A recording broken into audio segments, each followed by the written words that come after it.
Hi అండి, good morning. ఈరోజు నేను గుత్తి క్యాప్సికమ్ కొబ్బరి కర్రీ చేస్తున్నాను. దానికోసం ఆనియన్స్ అండ్ మసాలా పోపు దినుసులు కావాలి. ఫస్ట్ కడాయిలో నూనె పోసి నేను శనగపప్పు, నెక్స్ట్ మినప్పప్పు, జీలకర్ర, ఆవాలు, కరివేపాకు వేసాను.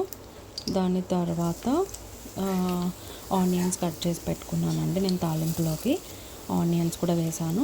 దీనికోసం నేను ఒక హాఫ్ కేజీ క్యాప్సికమ్ తీసుకున్నాను.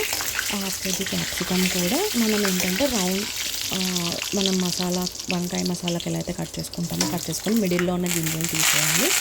లోపల స్టఫింగ్ కోసం మనం వచ్చేసి అందులో కొబ్బరి, పచ్చిమిర్చి, ఆనియన్స్, నెక్స్ట్ పసుపు, ఉప్పు, అల్లం వెల్లుల్లి పేస్ట్ వేసి మొత్తం గ్రైండ్ చేసేసి ఆ వచ్చిన పేస్ట్ అంతా ఒక్కొక్కటి ఆ క్యాప్సికంలోకి స్టఫ్ చేయాలి. ఆ స్టఫ్ చేసిన తర్వాత ఇవి ఆనియన్స్ కూడా బాగా వేగిన తర్వాత కడాయిలో అవన్నీ పెట్టేయాలి. పెట్టిన తర్వాత అవి బాగా మిగిలిన కొంచెం ఆ కొబ్బరి పేస్ట్ కూడా పైన వేసేసి బాగా మగ్గనియాలి. ఇంకా మగ్గిన తర్వాత ఇలా వస్తుందండి. పైన గార్నిష్ కోసం కొత్తిమీర. కాకపోతే చాలా టేస్ట్ అయితే చాలా బాగుంటుందండి.